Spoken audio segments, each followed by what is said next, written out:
The Wild Boars of Madness. Chapter 20. Coexisting. The captain dispatched 2 companions down the mountain to fetch a box of dynamite detonators used for clearing the jumping scourge. They also brought half a bag of dried cornstalks. They enlisted the services of Master Lei, an expert in handling explosives, who joined them on the mountain. In no time, they were ready. During the day, they buried 3 core explosive charges side by side in the middle of the sloping valley at the canyon entrance, dug a trench in the earth, shaped like an inverted cone and sunk it about half a meter deep, placed the dynamite detonators at the pit bottoms, covered them with fist-sized rocks, leveled the soil and topped it with a layer of fallen leaves. Wires were buried underground and drawn out towards a crooked neck oak tree by the riverbank, about 50 meters from the slope's edge. This oak tree, also known as the ironclad tree, had a tough wooden trunk and leaves resembling armor plates. It remained evergreen throughout the seasons. Several thick branches have been used to construct a makeshift platform using skin-covered pine wood, providing enough space for 2 or 3 people to stand watch. With everything arranged, they scattered some dried cornstalks haphazardly around the core explosive charges as bait. 7 or 8 traps were set outside the sloping valley to intercept any incoming wild animals, preventing them from spoiling the bait. Master Lei, accompanied by an assistant, secured themselves on the tree. The captain divided the remaining men into 2 groups. One group armed with blunderbuss took positions in the slate shack, while the other group dispersed and concealed themselves around the canyon entrance, taking turns to climb the tree and keep watch. The wild boars, startled, hadn't shown themselves for 2 or 3 days. Gradually, a fatigue set in among the men.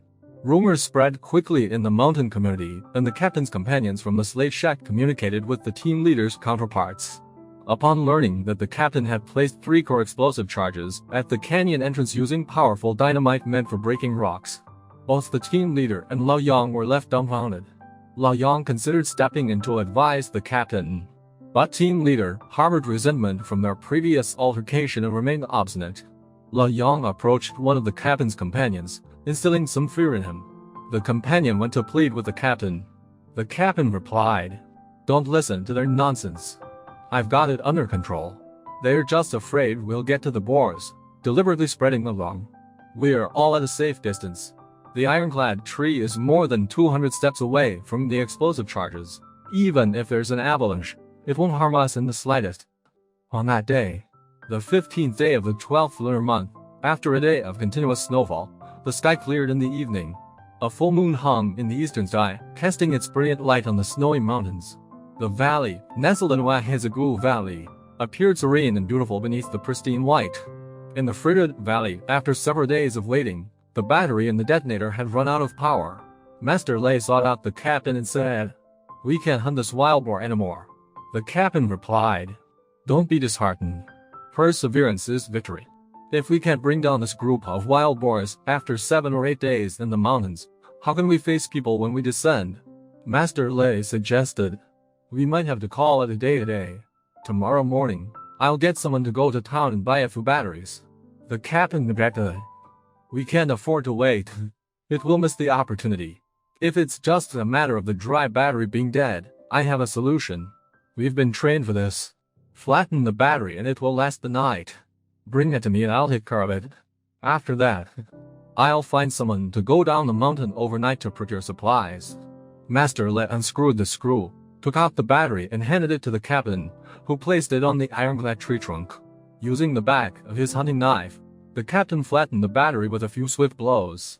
The battery changed its shape, and in his urgency to push it back into the battery compartment, the captain took it from Master Lei.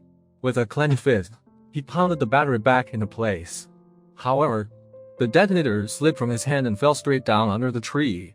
Master Lei shouted, "Hard luck, hard luck." He quickly crawled down to find the black wooden box containing the detonator. Boom! A deafening explosion echoed from the valley entrance.